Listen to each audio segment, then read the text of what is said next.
It's not really about a blackbird, whose wings are broken, you know. It's a bit more symbolic than that. Oh.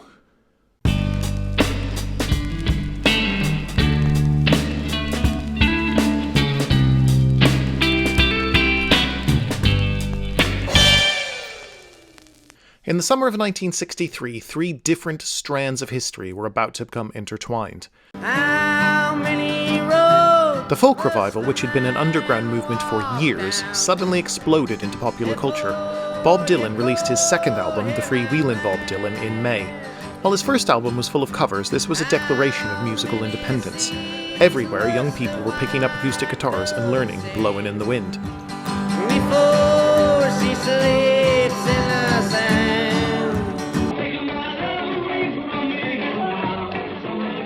Across the Atlantic, the Beatles played their final gig at the Cavern in Liverpool on the 3rd of August.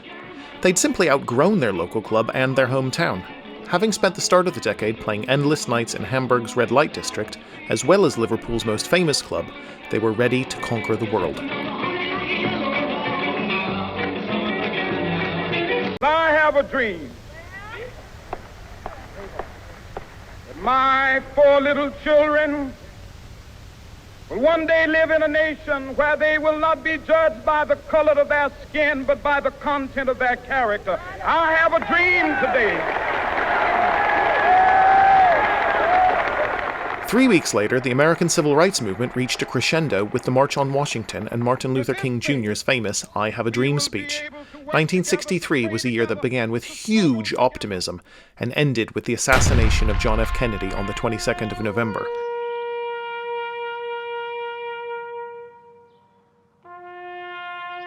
It was an event that cast a long shadow over the rest of the decade. In 1964, the Beatles arrived in America.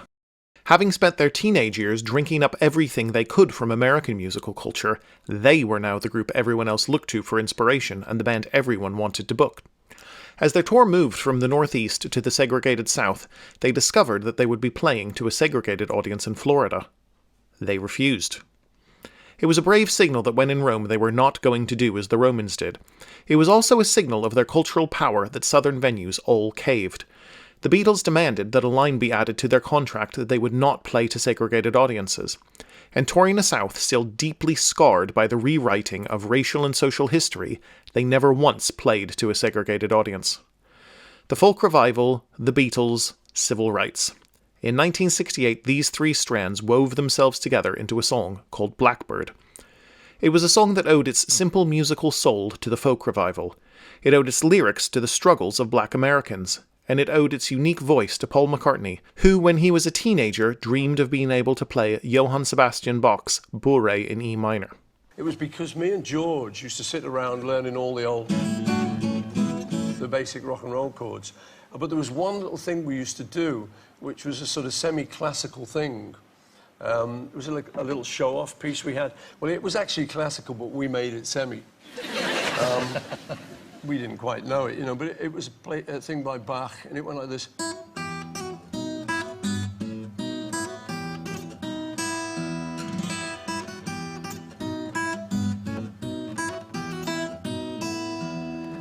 And so, wait for it.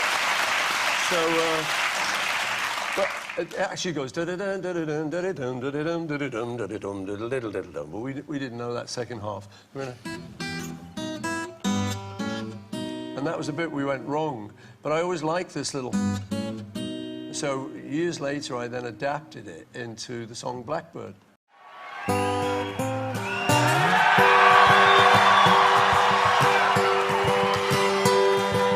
Blackbird singing in the dead of night. Take these broken wings and learn to fly. All your life you're only waiting for this moment to rise.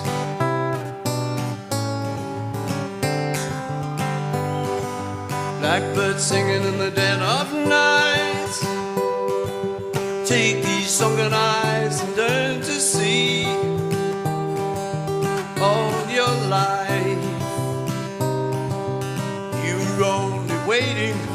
moment to be free.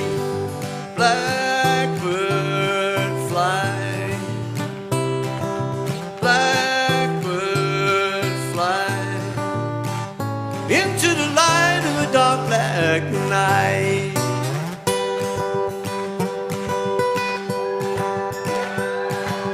Blackbird singing in the dead of night. Take these broken wings and learn to fly on your life. You're only waiting for this moment to rise. Blackbird fly, blackbird fly into the light of the dark black night.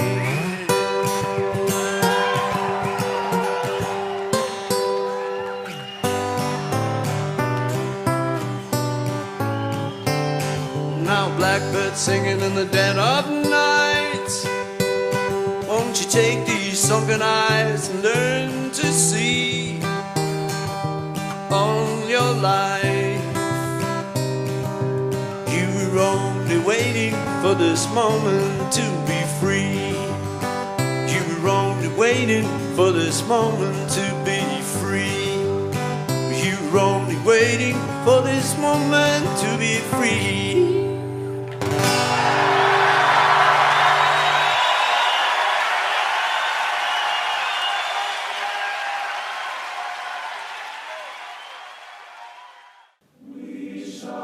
Not only had the folk revival changed the sound of music, bringing it back to more acoustic roots, it also changed the way lyrics were written.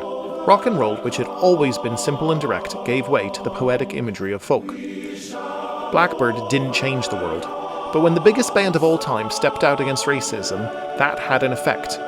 Pop musicians were suddenly social commentators, for better and for worse. When we look to celebrities to take the lead on the cultural issues of our day, it's worth remembering that over half a century ago, 4 young men from Liverpool tried to change the world when nobody was asking, when nobody expected it. Blackbird was more than a protest. It is a poetic reflection by one artist on the brokenness of humanity, the brokenness we all share. Even with broken wings, we can still fly.